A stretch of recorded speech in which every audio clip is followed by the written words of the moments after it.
আছে তাকে বলে ভূমি, আর সূক্ষ্ম কোণে যে বিপরীত বাহুটা আছে তাকে বলা হয় লম্ব। একটু লিখে ফেলবো তোমরা, ঠিক আছে? তাহলে এটাকে বলে লম্ব আর এটাকে বলে কি অতিভুজ, এতটুকু জানো। তাই যদি আমি সি কে যদি থিতা ধরি, সি যদি আমার সূক্ষ্ম কোণ ধরি তাহলে ভূমি হচ্ছে এটা, আর যদি আমি এ কে যদি ধরি থিতা, তখন লম্ব হয়ে যাবে কি ভূমি, আর ভূমি হয়ে যাবে লম্ব। তো একটুখানি দেখো,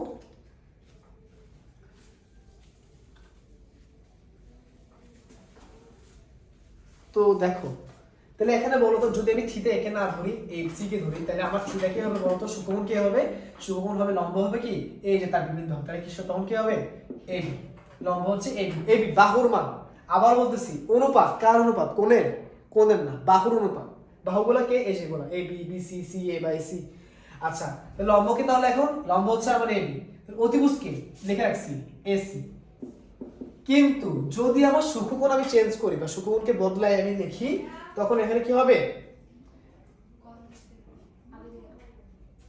যদি সূক্ষ্মকোণ আমি চেঞ্জ করি তাহলে এদিকে কি হবে? আমার এদিকে থিতা হবে, ঠিক আছে? তাহলে দেখো তখন কি হবে? এদিকে থিতা হবে না, তো থিতার বিপরীত বাহুকে আমরা কি বললাম? লম্ব। তার মানে একটু আগে যেটা ছিল ভূমি, একটু আগে যেটা ছিল ভূমি সেটা হয়ে যাবে এখন কি লম্ব, আর যে ছিল লম্ব সে কি হয়ে যাবে?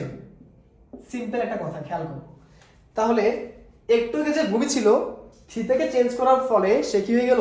লম্ব, আর একটু আগে যে লম্ব ছিল সে কি হয়ে গেল? ভূমি। তাহলে এখন বলো তো থিতার বিপরীত বাহু সবসময় দেখবা, থিতা যেদিকে হবে তার বিপরীত বাহু, এই যে থিতা এদিকে থাকলে তার বিপরীত বাহু কোনটা? এটা। তাহলে থিতার বিপরীত বাহুকে আমরা কি বলি? লম্ব বলি। কি বলি? লম্ব বলি। তাহলে এখন এটা লম্ব, তাহলে তখন লম্ব হবে কত হবে বলতো? লম্ব হবে বিসি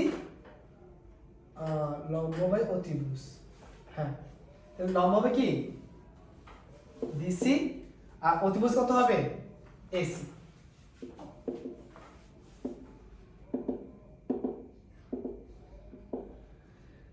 আচ্ছা তো চিন্তা করো তো বাকিগুলো কি হবে?